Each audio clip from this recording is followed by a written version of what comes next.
Fala pessoal, beleza? Sejam muito bem-vindos ao canal de Resenhas dos Perdidos no Tempo e hoje a gente vai continuar aqui, vai avançar um pouco mais na nossa caravana UVG, Pradarias Ultravioletas e a Cidade Negra, RPG da nossa editora parceira Retropunk, que a gente está explorando aqui no canal, falando da lore, falando do sistema, tentando pensar aqui os pontos mais interessantes para vocês terem uma ideia geral de como é que funciona o jogo. Quem está chegando agora, não entre em pânico, tem a nossa playlist aqui exclusiva do UVG, que traz todos os nossos comentários sobre o jogo, para você não ficar de fora e depois conseguir seguir viagem com a gente sem problemas.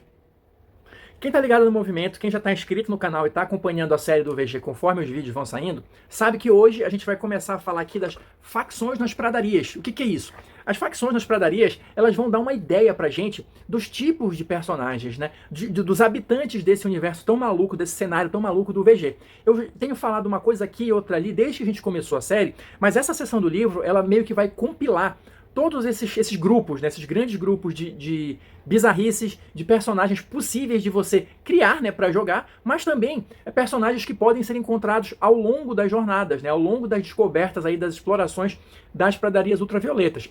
E essas facções, elas também aparecem ao longo do livro nas seções que vão descrever as diferentes áreas. Aqui é um compilado geral falando um pouquinho de cada uma delas com informações bem básicas, mas elas também são descritas ao longo dos pontos de interesse do cenário, onde elas de fato habitam, residem ou têm a sua área de influência.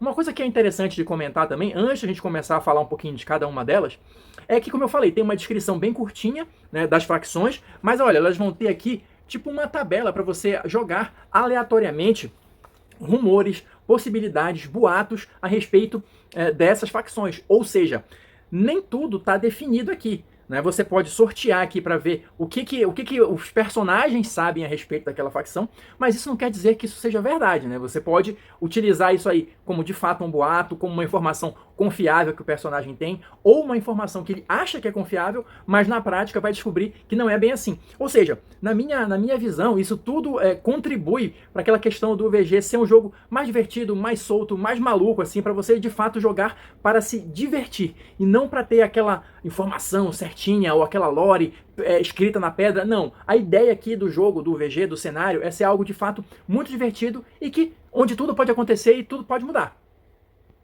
Então vamos lá, pessoal. O livro vai trazer aqui 7 facções, tá? Então eu vou passar um pouquinho por cada uma delas, mas só para dar aquela visão geral, quais são essas 7 facções? Nós vamos ter aqui os Lordes Felinos, os Humanos, os Príncipes de Porcelana, os Espectros, os Neomaids, ou o Povo das Estepes, os Ultras e os Mevos. Então essas são as 7 facções que o livro traz, e a gente vai falar um pouquinho sobre cada uma delas, tá? Mas eu vou aproveitar aqui o embalo para dar um aviso. Nós já estamos próximos do final da parte das regras, né, do UVG. Então, provavelmente quando a gente fechar isso aqui, a gente vai passar a explorar o cenário, e eu vou pensar algumas dessas áreas, né, de interesse, alguns desses pontos aí nas pradarias ultravioletas, para dar uma ideia para vocês de como o cenário, em termos de lore mesmo, é construído. E provavelmente vou pegar justamente alguns dos locais onde habitam essas facções, beleza? Então, dito isso, vamos começar. Então vamos lá, a primeira facção que o livro vai trazer aqui pra gente são justamente, olha, os Lordes Felinos da Cidade Violeta, que são basicamente gatos. Eu já tinha falado aqui ao longo da série, em algum momento, essa questão dos gatos, né, que tem uma presença muito forte no jogo, tanto que eles são Lordes Felinos, né? Então vamos lá, informações básicas sobre essa primeira facção. A divindade púrpura, que é o deus ou deusa da magia e a mais proeminente da Cidade Violeta, tem grande queda por gatos.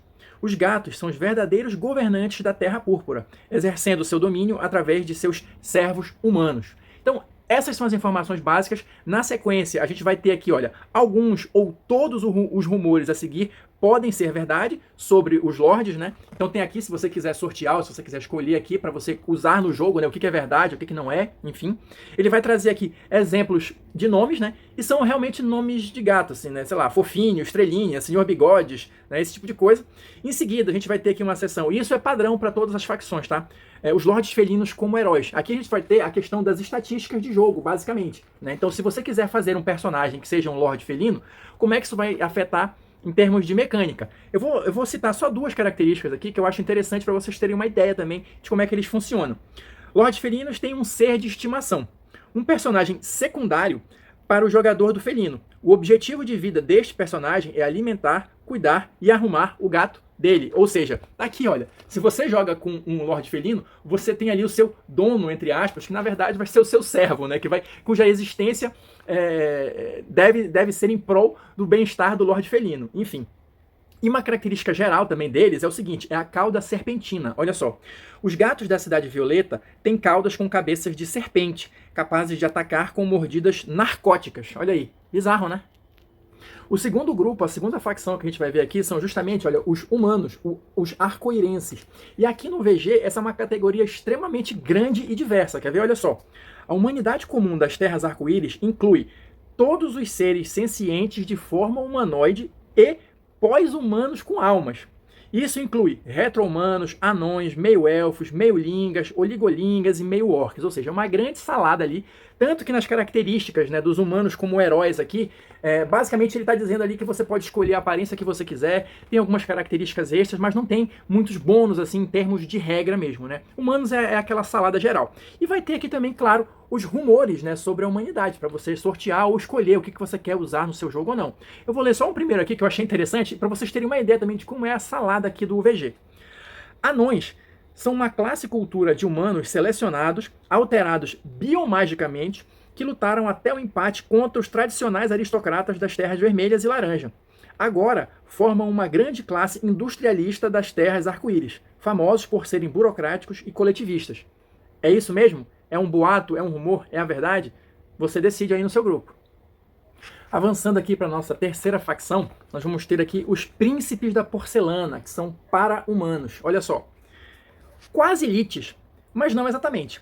Buscam imortalidade espalhando sua essência vitocognitiva entre vários corpos, ligados em tempo real por um elo glandular psique-psique, tipo uma consciência coletiva, alguma coisa assim, né?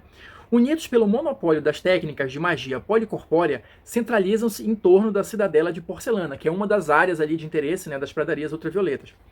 Considerados decadentes e fracos, embora os teóricos críticos da nova escola laranja argumentem que eles têm uma forte influência sobre os burocratas corporativistas da Corporação da Cidade Esmeralda.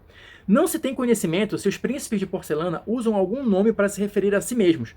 Cada entidade policorpórea costuma usar máscaras de porcelana iguais para cada um dos seus drones. Ou seja, é tipo uma consciência coletiva que tem vários corpos. Isso é uma doideira, né, muito estranha, muito bizarra e dá muitas possibilidades diferentes de você usar isso em jogo, né? A gente vai ter aqui os rumores, né, também a respeito deles e tudo mais. Aqui, se você quiser jogar com o Príncipe da Porcelana, o que você vai ter que ajustar na sua ficha, né? Quais são as características que você vai ter. E ele vai entrar aqui em detalhes nessa questão de ter vários corpos e tal, e como é que isso afeta em termos de mecânica, né, o jogo. Mas enfim, parece que são personagens bem interessantes, tanto para você usar como NPCs ou para encontros, né, como também para jogar. A quarta facção que o livro vai trazer aqui são os espectros sátrapas, que são para-humanos. Olha só. Preste atenção no desenho que vai ter uma coisa para comentar também depois. Quem são eles? Um culto ou clã para-humano que vive bem a oeste. Apreciam trajes de cores vívidas que cubram seus corpos e elmos de vidro. Eles viajam em grandes andarilhos prismáticos e gostam de magias radiantes e de ilusões. Ou seja, eles são personagens que fazem uso da magia, né? A gente já comentou um pouquinho de magia aqui em vídeos anteriores, mas a característica que eu achei interessante deles é o seguinte: endosimbiontes, olha só. Sátrapas podem armazenar pequenas criaturas simbióticas telepaticamente em suas peles sintéticas, uma por nível. Podem fazer tarefas especializadas, sejam eles macacos lagartos de muitos dedos ou coelhos serpentes venenosos. Ou seja, um sátrapa vai ter sempre, ou quase sempre, né, um animal que está em endossimbiose com ele. Ou seja, você vai ter também, a exemplo dos lords felinos, um anexo, né, do seu personagem. Um animal ali com quem você mantém esse contato e que pode te ajudar a realizar algumas tarefas. O quinto grupo vai ser os Neomaides das estepes, ou o povo das estepes, né, que são considerados humanos também. Olha só, o que a gente sabe sobre eles? A humanidade incomum das vastas estepes, herdeira do há muito tempo, são guerreiros que lutam contra a imensa loucura deixada outono após outono. Então você vai ter aqui que eles são os habitantes, obviamente, das estepes, né? Mas que, em princípio, eles lutam contra essa doideira toda que o mundo se tornou, de alguma maneira. Eles são herdeiros do há muito tempo, ou seja, do passado, das tradições antigas, ou alguma coisa assim. Antigas, entenda isso como quiser, né? Porque aqui no mundo do VG não se tem uma cronologia certinha, né? Para você ter uma explicação precisa para isso. Então, adapte isso como você entender melhor para o seu jogo aí. Eles geralmente se organizam em clãs e são personagens mais voltados para as questões físicas, né? Então, se você for querer jogar com um Neomade, provavelmente você vai fazer ajustes para melhorar as características físicas do personagem. Seguindo adiante, nosso sexto grupo, sexta facção, são os Ultras, ou pós-humanos, né? O que são eles? fantasmas ou espíritos que saltam entre corpos e reescrevem a essência vito-espiritual de seus hospedeiros, adequando-os às suas necessidades. Dizem que eles vivem no mais selvagem dos lugares. Então, além desse possível boato, tem outras aqui verdades além das verdades, né, para você selecionar se quiser. E o que é interessante deles aqui, eu vou selecionar uma característica para comentar com vocês, é essa aqui, olha só. Não pode morrer, literalmente. Um ultra cujo corpo, personalidade é destruído se torna um fantasma. É possível adquirir um novo corpo por semana, se estiver próximo o bastante. Morrer no fundo do oceano pode implicar uma longa caminhada subaquática. Ou seja, seu personagem é isso, literalmente um fantasma que pode ficar saltando ali de corpos em corpos. Claro que isso não é tão simples assim. Cada vez que você muda de corpo, você vai ter alguns efeitos, algumas características específicas aqui para lidar. Mas não deixa de ser também uma possibilidade bem interessante de jogo. E por fim, para a gente fechar aqui, a 7ª facção que o livro vai trazer aqui são os mevos, os mecanismos violentos. Olha só. Mecanismos orgânicos autorreplicantes, ou autogolems, muitos possuem mente coletiva. Eles não parecem ter uma organização maior e a maioria parece incapaz de comunicação. Eles são uma mistura de um ser mecânico e biológico, tá? E isso tem características interessantes para eles, caso você queira jogar com o Mevo, né? Então, além dos rumores e tal, tem aqui as características do Mevo como um herói. Olha só essa aqui que eu achei interessante também. Provavelmente não era importante.